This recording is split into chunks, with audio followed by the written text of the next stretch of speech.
IlustraPro, el podcast de Ilustrando Dudas. El espacio sonoro que te brinda información y asesoramiento sobre la profesión de la ilustración. ¡Y buen rollo! Por IoBru.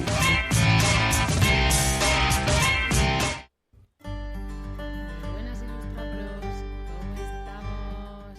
Bienvenidas, bienvenidos al programa de hoy. Ay, hoy bien. Es que el otro día me quedé un poco aturullada con lo que pasó con los fallitos técnicos. Siempre me cuesta reponerme. Pero hoy estoy muy contenta porque parece que el micro está en su sitio, todo está correcto. Así que vamos a respirar para ponernos en una buena energía, para sintonizarnos y también estar presentes con el programa de hoy. ¿Os parece? Venga, vamos allá.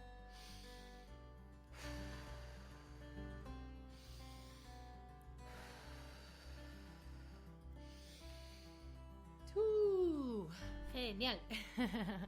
Bueno, a ver, antes de empezar y de contaros un poquito de qué vamos a hablar hoy, voy a compartiros un pequeño resumen de lo que expliqué en el último programa. El último programa fue la historia de mi experiencia con la ilustradora Rebeca Dautremer, que fue muy bonita porque empezó en Colombia a raíz de un congreso al que fuimos las dos. Allí vivimos muchas cosas y luego yo coincidí con ella en París, me invitó a quedarme a su casa y pude convivir con ella también y ver cómo trabajaba y toda esa experiencia me llevó a aprender muchísimo.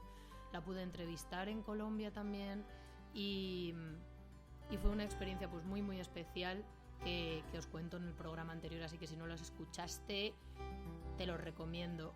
Siento que me enredé un poquito, que a causa de ese fallo técnico que hubo al principio del podcast no conseguí concentrarme bien y andé por ahí un poco perdidilla.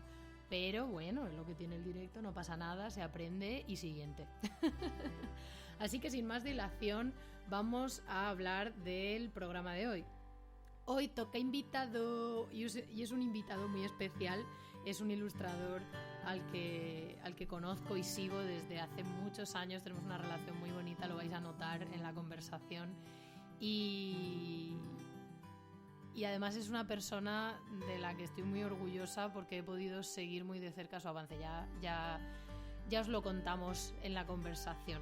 Así que sin más os voy a dejar con David Lorenzo, ilustrador infantil, exalumno de Ilustrando Dudas, que nos va a contar un poquito su recorrido como profesional, también el recorrido previo, es decir, cómo fue consiguiendo profesionalizarse, convertirse en profesional, y vamos a tocar un poquito el tema editorial, la realidad que estamos viviendo, los posibles cambios que se pueden dar, etcétera, etcétera. Así que espero que os guste.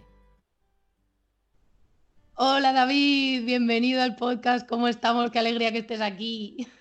Hola, yo encantado de estar contigo, ya lo sabes. Y bueno, una alegría también hablar y bueno, esta charlita que vamos a tener. Hey, porfa, preséntate para que la gente sepa quién eres y cuéntanos a qué te dedicas. Vale, pues mira, soy David Lorenzo, ese es mi nombre artístico. Uh-huh. Y me dedico a la ilustración. Soy ilustrador, ilustrador infantil. Es quizá lo que más me definiría. Yo creo que sí. Porque aunque estoy haciendo varios palos, pero bueno, quizá la mayor parte de mi trabajo sí que está centrado en ese sector. Claro, yo entiendo que como sobre todo haces libros, pues que ibas a decir a lo mejor ilustrador editorial, infantil o tal, pero yo creo que tu lenguaje, ¿no?, es lo que más te define, o tu universo visual, que es para chiquiticos. Sí, a los niños. Sí. Bueno, la razón por la que te quería traer al programa es porque llevo siguiendo tu recorrido desde hace muchos años. Fuiste uno de mis primeros alumnos y desde entonces te he seguido la pista muy de cerca y tío, cada paso, cada triunfo me ha hecho, creo, más ilusión que a ti. Bueno, yo... Más no, pero igual. Y bueno, sí, estoy muy contento, la verdad. Sí, y además, claro, nuestros caminos se han seguido cruzando, ¿no? Porque pasado... ¿Qué fue lo primero que hiciste? ¿Cómo nos conectamos al principio? ¿Qué fue lo que hiciste conmigo? Pues mira, yo contigo lo que hice fue el portfolio. Vale, el curso de portafolio, que ya no existe. Ajá. Sí. Porque tenía muchos problemas con el portfolio, porque era un caos y necesitaba también, pues sobre todo, focalizarlo para qué clientes quería dirigirlo. Y aquí está el sector infantil. Claro. Y entonces, claro, hiciste el curso de portafolio, que ya no existe, ahora funcionó más con el asesoramiento, con el mentoring, ¿vale? Con las diferentes opciones de mentoring. Y luego también me pediste un asesoramiento específico para una cosa de trabajo que te salió, que tenías muchas dudas, con una editorial, recuerdo. Y luego también nos pasó que nos encontramos en Bolonia varios años después, hace no tanto. Y bueno, ahí también andamos haciendo experimentos y posibles colaboraciones juntos. Estamos ahí viendo. Entonces, me gustaría que nos contaras, para que la gente se sitúe, cuál era, o sea, en qué momento estaba tu carrera cuando nos conocimos, qué trabajo hicimos juntos y de qué manera te sirvió para avanzar, ¿no? O sea, cómo continuó tu camino hasta que te profesionalizaste del todo y viviste de la ilustración. Pues mira, yo cuando nos conocimos, o sea, antes de hacer el curso, lo que tenía era pues bastante trabajo hecho sin ser sin ser publicado, pero bueno, mucho trabajo hecho, muchas ilustraciones, muchos tipos de personajes, de escenas. O sea, tenía ya, digamos, trabajo para hacer un portfolio, yo creo que en condiciones. Lo que pasa es que no sabía cómo darle ese aspecto profesional al portfolio. Sí que te quiero preguntar, ¿nos puedes situar un poquito con el tema de, por ejemplo, esas ilustraciones que ya tenías hechas, ¿las habías estado desarrollando mientras trabajabas en otra cosa o le dedicaste todo tu tiempo? Cuenta un poco en qué situación te encontrabas previo a que nos conociéramos. Soy también profesor de dibujo, pintura, ilustración en una academia. Y pues compaginaba un poquito eso pues con mis proyectos personales. De hecho, desarrollé también pues un álbum totalmente hecho por mí. ¿Cómo se llama? La extraña mudanza del señor Potts. Sí, ese fue el libro del que es que me enamoré de ese proyecto, me encantó. Bueno, sí. A ver, que a día de hoy pues sí, le veo sus fallos, sus cositas, pero vamos, que le doy mucho cariño. La verdad que me trajo también cositas buenas. Claro. Vale, entonces estabas con ese material, pero estabas un poco hecho un lío que no sabías cómo enfocarlo y entonces hicimos el curso, ¿no? No sabía mucho pues cómo llegar, digamos, a que me pudieran publicar o que me pudieran dar trabajo de esto, ¿no? Uh-huh. Paralelamente pues también pues acudía pues a diferentes certámenes como Illustratur, que ya desapareció, fui varios años, que ahí también pues tenía contacto pues con editores, con otros ilustradores. Hacían cursos. La verdad que en aquel momento estaban bien, después poco a poco se fue diluyendo, pero la verdad que estaba bien, yo creo. Al menos yo la experiencia fue buena. Sí, estaban bien. Y bueno, poquito a poco, pues ahí fue donde fui viendo la necesidad, porque veía, claro, también pues portafolios de otra gente ahí buenísima, con buenísimos portfolios. Entonces, claro, es una competencia pues feroz, ¿no? Porque aunque son compañeros, pues claro, tú también quieres trabajar. Claro, tú tienes que decir, hola, existo, esto es lo que hago y mira cómo molo, ¿no? Tú quieres contratarme a mí. Ofrecer algo pues tan bueno o mejor que lo que ofrecen los demás, o por lo menos intentarlo. Y bueno, a partir de ahí fui viendo pues esa necesidad, ¿no? De intentar buscar pues o cerrarme un poquito, porque también a lo mejor pues tocaba palos que no tenían que ver unos con otros. Yo creo que era un poco ese en mi mundo perdido.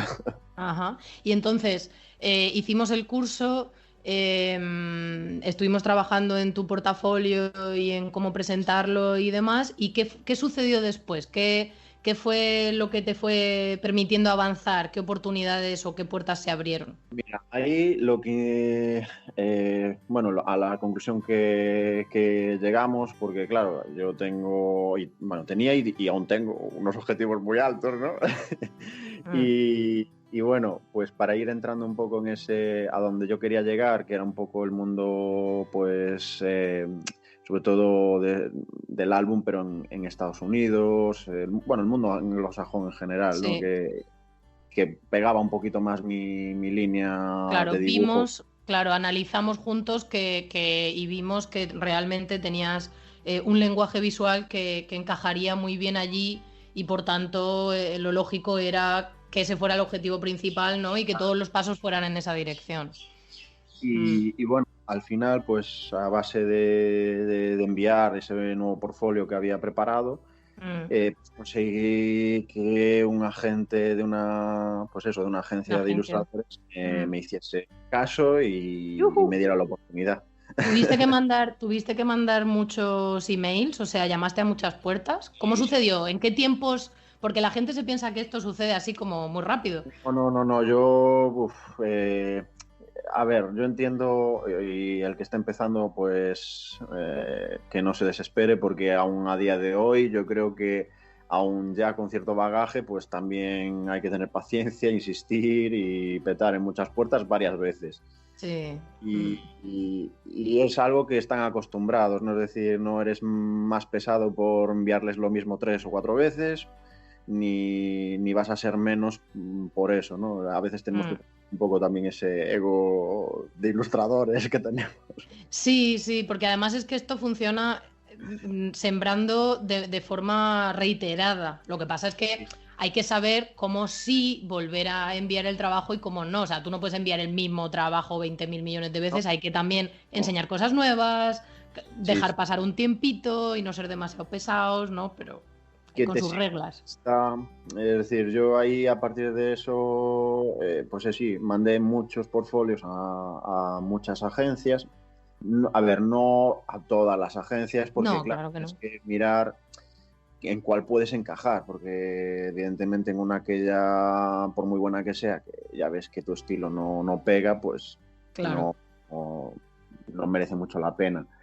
Pero bueno, al final sí que igual pasaron desde que hablamos, no sé, igual 6 meses o por ahí. Al final pues lo conseguí y pues tuve la suerte de que me dieron la oportunidad y bueno, a raíz de ahí pues mucho más.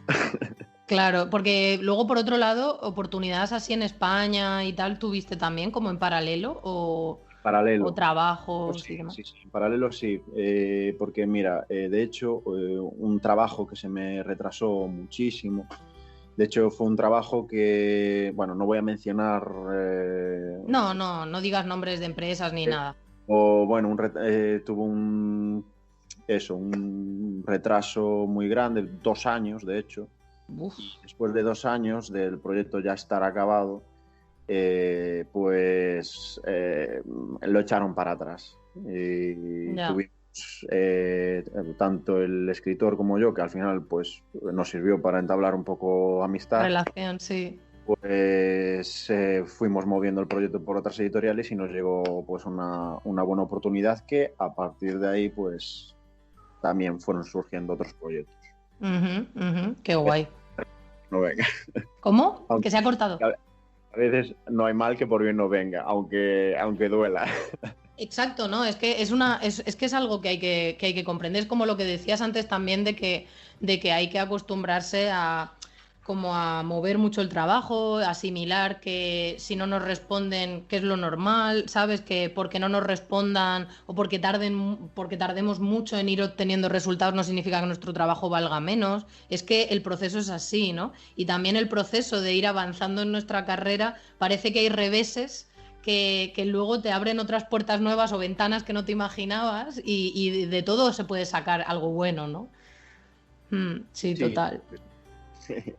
Sí, pues a ver, me gustaría preguntarte porque ahora mismo eres un autor muy prolífico y ya tienes unos cuantos libros publicados, tanto en España como en el extranjero. Entonces, ¿nos cuentas un poco más de eso, de tus diferentes proyectos, también en qué andas estos días? Empieza si quieres contando un poquito qué libros tienes o cuáles te han hecho más ilusión hacer o por ejemplo, tu primera experiencia fuera, en Estados Unidos, haciendo un libro, ¿no? ¿Cómo ha sido eso?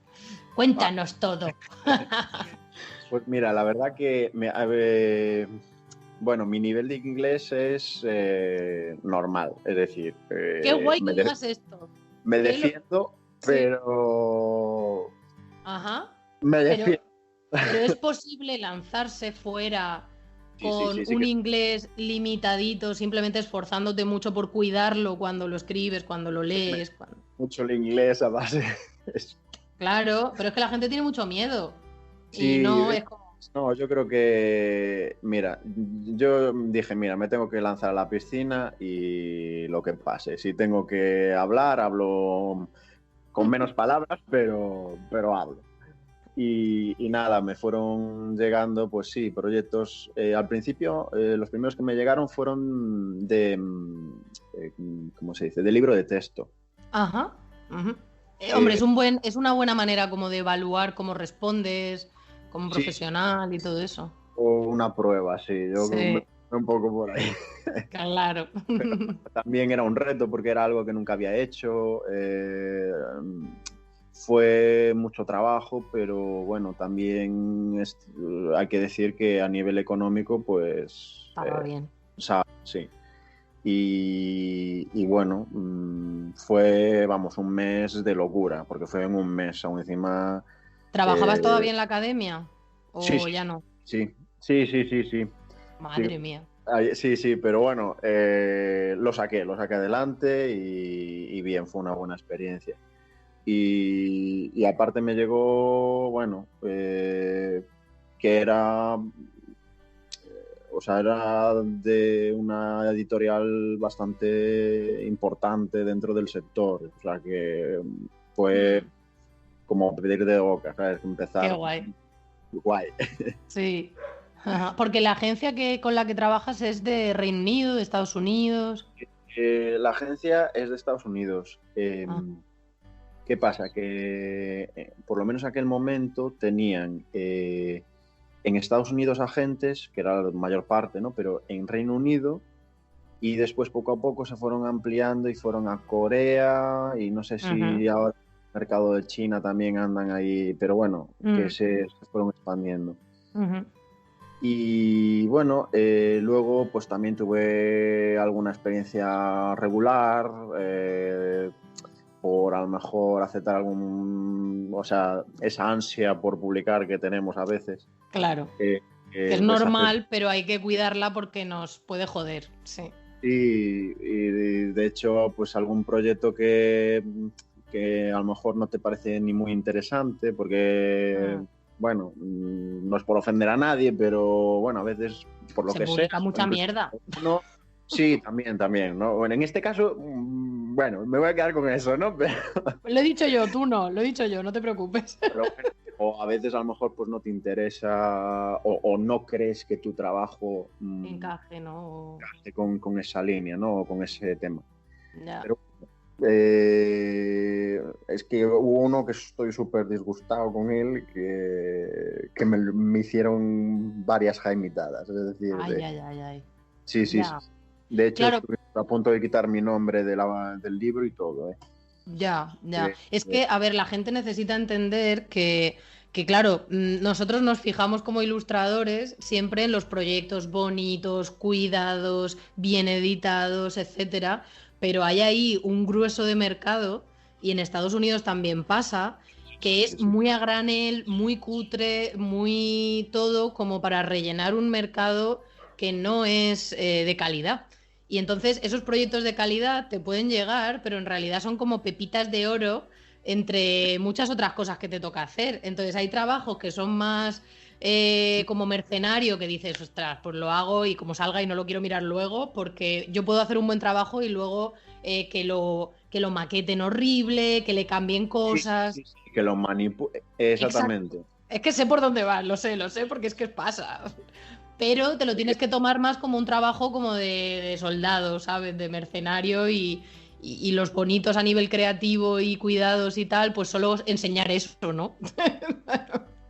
De hecho, es que, mira, ahí está. Se gastaron una pasta en la edición, porque, bueno, cuando nos veamos ya te lo enseñaré. Porque la edición es o sea, que se gastaron pasta. Sí.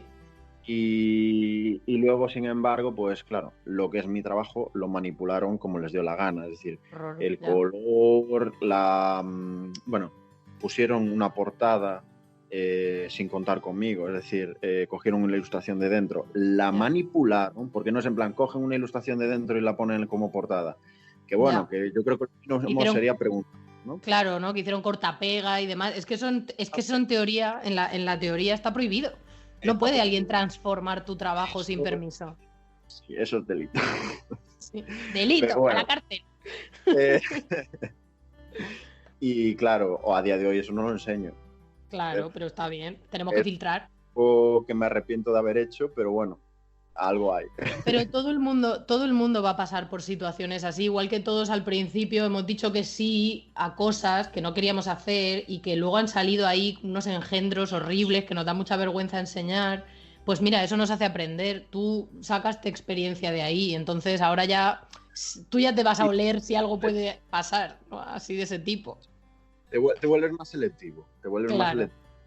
Y ya no en plan rollo estrella, ¿vale? Sino en plan cuidar tu trabajo. Claro, y también hablar ciertas cosas que a lo mejor antes no se te ocurría preguntar o decir, ¿no? Porque algo como, por cierto, en caso de que, además tú puedes preguntarlo o puedes decirlo, en caso de que contempléis la posibilidad de transformar mi trabajo porque la edición lo requiera, la maquetación, os pido que por favor me consultéis porque esto forma parte de la ley de propiedad intelectual. O sea, vosotros, si vais a transformar cualquier cosa, tiene que ser con el consentimiento del autor. Y yo estaré encantado de asesoraros y de ayudaros a que lo hagáis y que quede lo mejor posible. Porque también hay que decir las cosas bien, de buen rollo, o sea, en plan poniendo tus límites, pero con buen rollo para que entiendan que no quieres jorobarles, que quieres ayudarles. Claro, pero tú lo que quieres es que no caguen tu trabajo, en realidad. Sí. Entonces, hiciste ese proyecto y ¿hay alguno así del que estés súper orgulloso, especialmente orgulloso? A ver, ¿cuál? Bueno, de hecho es que ese... Bueno, son por muchas cosas, porque fue muy bien pagado, porque fue una editorial pues ya de un nivel un poquito más alto, que aún encima entablé pues cierta relación o amistad con la autora. Ajá, con la escritora, sí. Edición fantástica. Ay, qué guay, qué ilusión, ya. Ya sé de qué libro estás hablando. Sí. Pero se puede decir, di el título si quieres. Es Moldy Locks and the Three Scares. Ajá. De la editorial Sterling, y la autora es Lynn Marie, que tiene ya también varios libros publicados en Estados Unidos y bueno, muy bien. Además es que el tema yo sentí como que no te podría encajar mejor, porque yo recuerdo que cuando trabajamos en tu portafolio tú ya tenías cosas de esa temática, rollo Halloween, rollo misterio, ¿verdad? Personajes así tipo zombies y vampiros y todo eso. Sí, de hecho, la mayoría de las... o sea, yo creo que es importante saber seleccionar en el portfolio lo que quieres enseñar, porque muchas veces es lo que van a mirar. Claro. No van a pedir más, solo a lo mejor pues esas 6, 7, 8 imágenes a lo mejor que selecciones son las que van a ver, y a mí me tiene traído muchos trabajos y me tienen preguntado mucho por, mira, esta ilustración tiene libro, esta tiene alguna historia. Sí. O sea que eso está guay que... Es que si entráis en su web y si veis su portafolio, no sé si aún lo tienes, yo creo que sí, tiene como una ilustración o una pequeña serie de 2 o 3 imágenes que salen como unos personajes que no sé si son niños disfrazados o personajes de Halloween, tipo una momia, un vampiro, un no sé qué, un monstruito, y realmente tiene mucho encanto y claro, cuando vi ese proyecto dije, seguro que se lo han propuesto porque han visto estas imágenes. Pues efectivamente, sí. ¡Toma! Qué guay. Y Dime. Sí, que digo que eso, que fue muy buena experiencia, porque aparte, tanto, bueno, ahí vi un poco más profesionalizado, o bueno, ya no más profesionalizado, que no quiere decir que una editorial más pequeña no sea profesional, No, al sino revés. De hecho, las que pequeñas, muchas suelen serlo más que las grandes. Muchas grandes. el trabajo estaba muy bien estructurado, o sea, todo, vamos, muy bien. Yo tenía un editor que era el encargado de ese proyecto que me decía, pues mira, esto puede a lo mejor funcionar mejor así, puede tal. O sea, que no me dejaron tampoco a la mano de Dios, digamos. Sí, porque mira, te quería preguntar de ese tema que me parece súper interesante, porque la percepción que yo tengo después de todo lo que he hablado, preguntado, entrevistado a los ilustradores, etcétera, es que en España se da mucha libertad creativa, no hay tanta guía o tanto acompañamiento realmente de los editores, y en cambio en Estados Unidos o en los países anglosajones sí que hay una dirección muy potente. Y quería preguntarte ¿cómo has sentido tú esa diferencia entre España y a lo mejor Estados Unidos? Y si te gusta que te orienten y que te den feedback y que te hagan darte cuenta de algunas cosas y demás. Eso tiene, bueno, yo creo que tiene sus pros y sus contras. Es decir, si tú y el editor con el que trabajes estás como en la misma onda, es genial, que es aportar uno tras otro. Es decir, aunque digas, bueno, esto lo podrías cambiar, bueno, pues dices, no es en plan, cámbialo y ya está. No, te dicen, mira, te voy a dar un par de ideas. Es decir, aunque te dan libertad, yo nunca me sentí ahí que me cortaran las alas a la hora de crear. De hecho, realmente en este proyecto en concreto, solamente me cambiaron un personaje. Y tampoco fue un cambio drástico. Es decir, fue un poco ahí añadir más que... Y estuvo muy bien. Yo creo que al final incluso el personaje, pues a mi parecer, mejoró. Es decir, claro. no que me lo hayan estropeado, sino que mejoró. Claro. Y bueno, yo también tengo que decir que en España sí he tenido también esta sensación de un editor que, aparte, pues mira, hoy a día de hoy es amigo mío, y tengo que decirlo. Creo que también sé de quién hablas. Es Víctor Mascato, que es el editor de Triqueta Editora. Sí, es que le pude conocer porque en Bolonia me los encontré a los dos. Y entonces David me lo presentó. Y entiendo que hacéis un tándem muy guay, ¿no? Sí, porque él también pues va en este rollo, ¿no? De aportar, Claro. Y yo creo que sí que también hemos conseguido, bueno, con él trabajé en varios proyectos, pero en el que a lo mejor más se involucró fue en el del Niño Pez, que también os lo recomiendo. Sí, que además es que a mí me hizo mucha ilusión también conocer ese proyecto porque me lo enseñaron en Bolonia cuando todavía estaba terminándose y tuvimos... ¿Cómo? Que aún no estaba terminado, ¿no? Es verdad. Claro, estaba en proceso y además fue muy bonito porque fuimos como hablando en profundidad del proyecto, de cómo lo habéis enfocado, del final, de los personajes, de las motivaciones de los personajes y cómo interactuaban. Creo que a mí me resultó una charla muy, muy bonita, muy interesante, ¿no? Sí. Y o incluimos una idea tuya. Ah, sí, es que como todavía no me lo... Porque a mí me encanta tener fichados los proyectos que hacéis diferentes alumnos y que se van publicando y tal, para que cuando yo voy luego a librerías me los encuentro y digo, ¡ah! Me lo voy a comprar, ¿sabes? Y... Cuando lo veas a ver si te das cuenta, si no te lo digo, pero... Vale. Creo que a lo mejor podría ser algo del final, ¿no? ¿Es posible? Sí. ¡Ay, qué ilusión!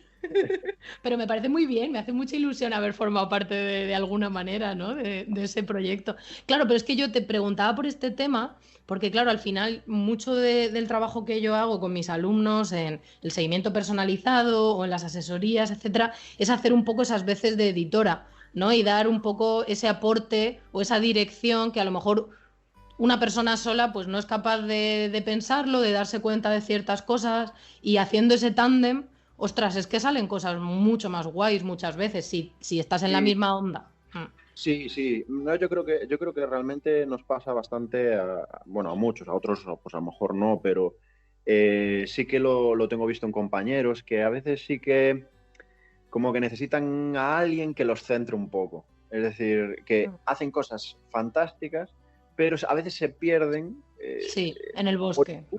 O tienen como un gusto personal que no es a lo mejor lo que mejor se les da, ¿no? Y realmente tuvieran algo, mira, haz esto porque esto lo haces genial. Y pues probablemente pues a lo mejor a nivel lo que es trabajo pues les sería mucho más productivo. Sí, porque además, mira, esto me acaba de recordar un tema del que estaba hablando a lo largo de esta crisis. Hay una herramienta muy interesante como para intentar centrar, o sea, o que te ayude a decidir en qué centrarte, ¿no? O sea, en qué seguir avanzando con tu trabajo, que es la herramienta del Ikigai. No sé si lo conoces. Es una fórmula que te pide que analices qué te gusta hacer, qué se te da bien, por qué crees que te pueden pagar y qué es lo que necesita el mundo. Y es súper interesante porque, por lo que tú acabas de decir, o sea, yo me encuentro muchísima gente en las asesorías que está centrándose en hacer cosas que sí es lo que le gusta, pero no es lo que mejor se le da y ni mucho menos es aquello por lo que le podrían pagar. Y lo de que...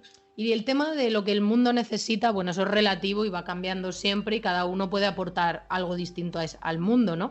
Pero también tener esa visión de no solamente creer que dedicarte a la ilustración va a ser yo voy a hacer lo que yo quiera, o sea, yo voy a hacer mis dibujicos y que me paguen por ello. No, es que ese approach no funciona, ¿vale? Tú tienes que pensar qué es lo que le quieres aportar al mundo, con lo que se te da bien hacer, con lo que te gusta hacer y también con lo que crees que te van a poder pagar, por lo que crees que te van a poder pagar, ¿no?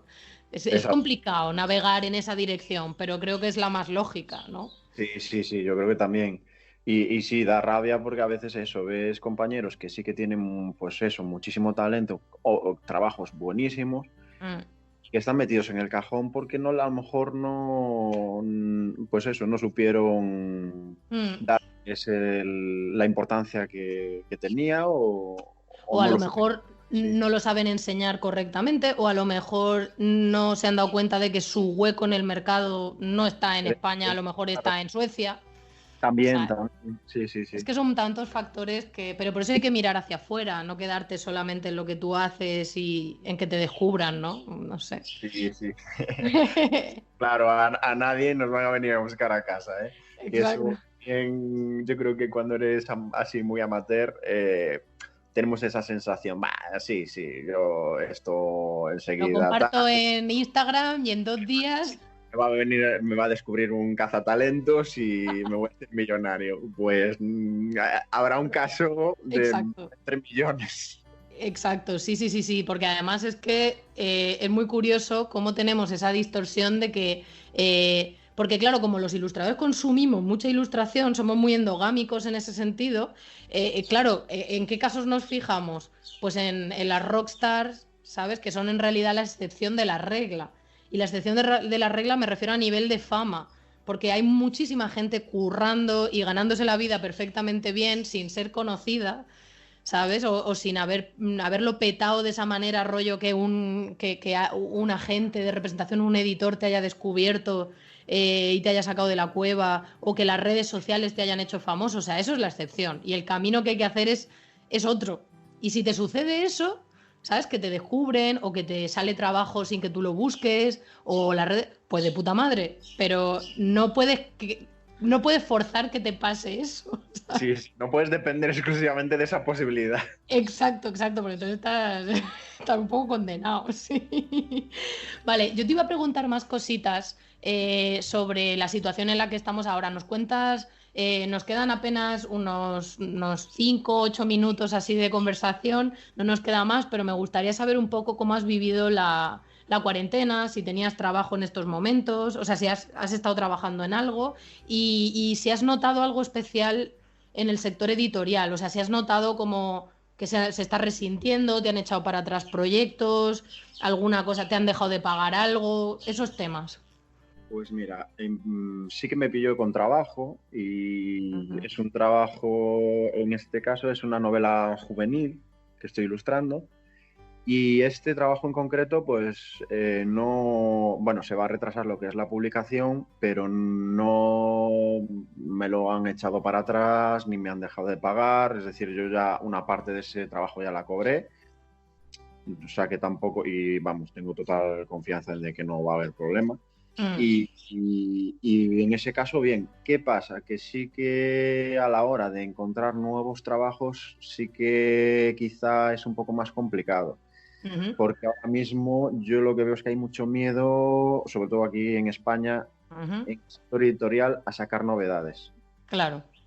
Porque no saben ni cómo se va a desarrollar esto. Es Sí, decir, cómo va a responder el mercado, ¿no? O sea, si la gente lo va a consumir o no. de hecho, yo tengo un libro que iba a salir justo 3 días antes, o sea, ¿Del inicio de la cuarentena?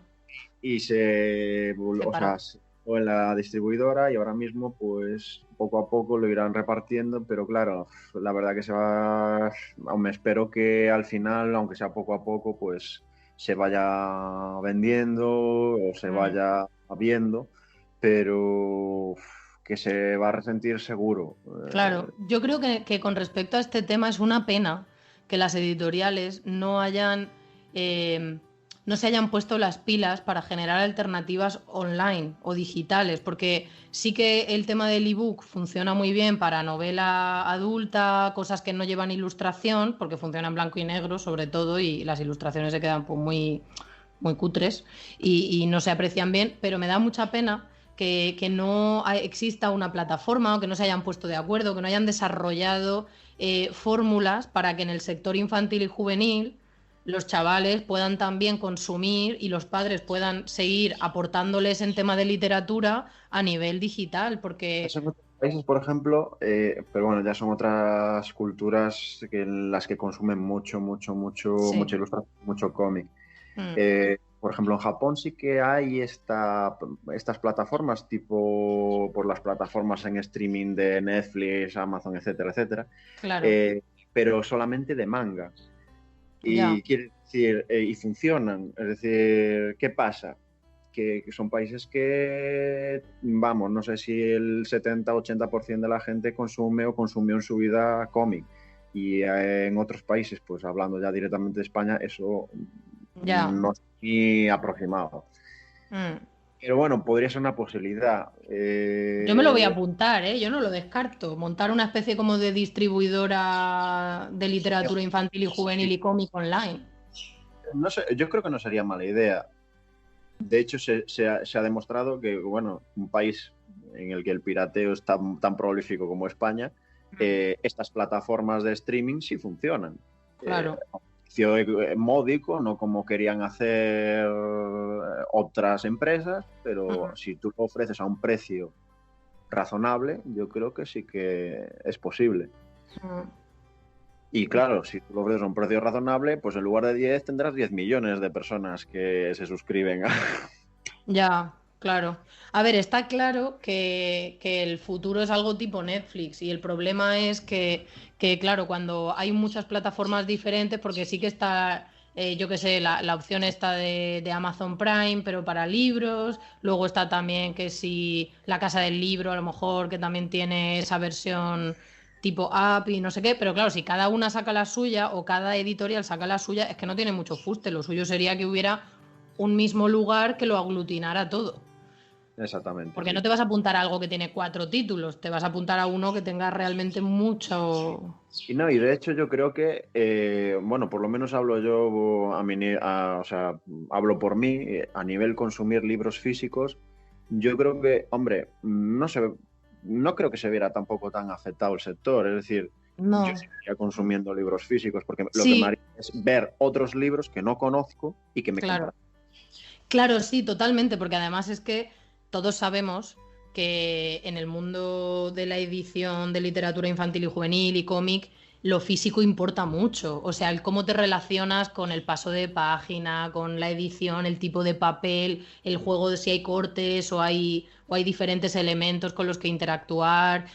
Todo eso se valora y es parte de la experiencia. Pero es verdad que poder consumirlo si no tienes la... Yo, por ejemplo, que viajo tanto, a mí me da mucha rabia de no poder cargar con mi biblioteca gigante de... ¿sabes? Pero, y me da rabia tampoco poder consumir esos libros cuando quiero. Claro. Sí, y entonces creo que hay mucha gente, el mundo va a ir en esa dirección, sí. ¡Ay, que nos quedamos sin tiempo, por favor!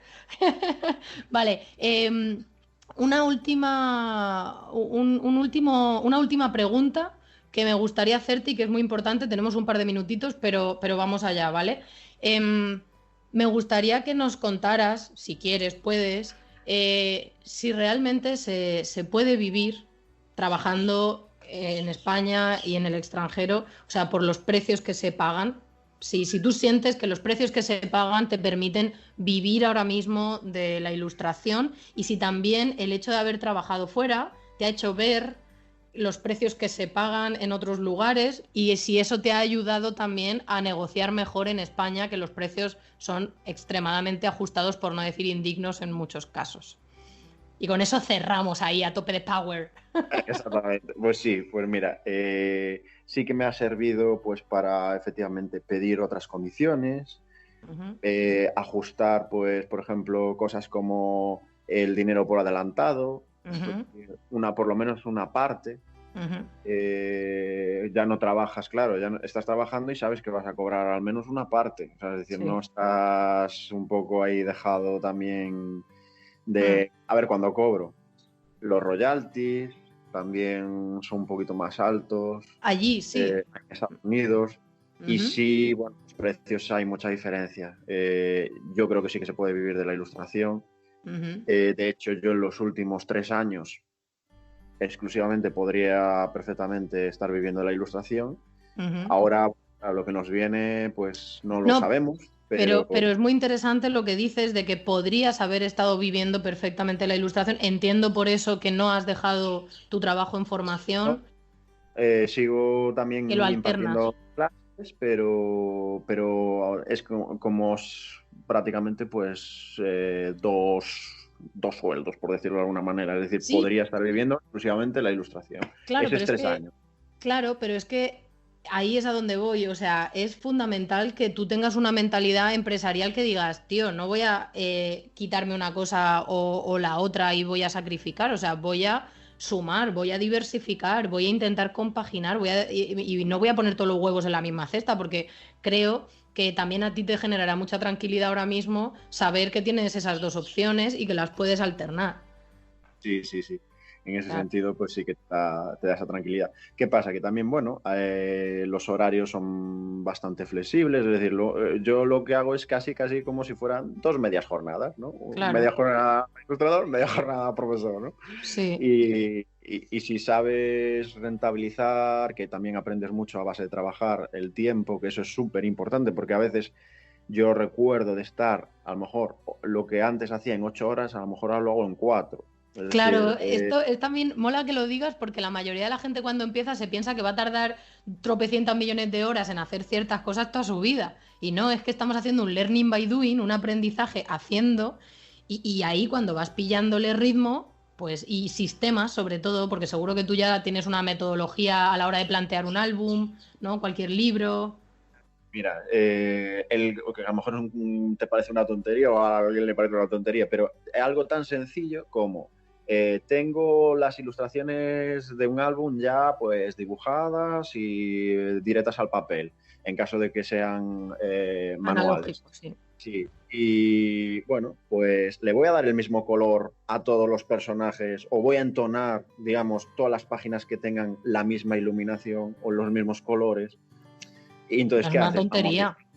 O sea, amortizas muchísimo tiempo, porque volver a hacer los mismos colores 6 veces, claro, evidentemente lleva menos, aunque tengas que hacer más cantidad, que hacerla solo una vez. Y cosas así. Te lleva más. O sea, tener que hacer colores 6 veces en diferentes ocasiones te lleva más. Sí. Te he traicionado la dislexia, tú eres de mi club. Bueno, David, pues muchísimas gracias por todo esto que nos has contado. Yo me quedaría, ya sabes, aquí hablando hasta el infinito.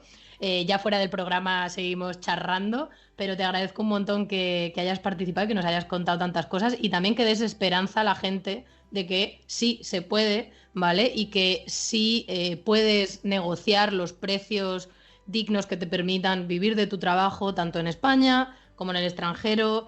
También hay que entender que cada mercado, cada país tiene un mercado y un volumen de mercado, y que Estados Unidos, si se paga tan bien, es porque es un país gigante donde se consume muchísimo. Y España, pues no, pero igualmente tenemos que pelear por por establecer unas condiciones y unos precios que tengan sentido, ¿vale? Y eso hay que cuidarlo. Bueno, pues ha sido un placer, David. Hasta pronto.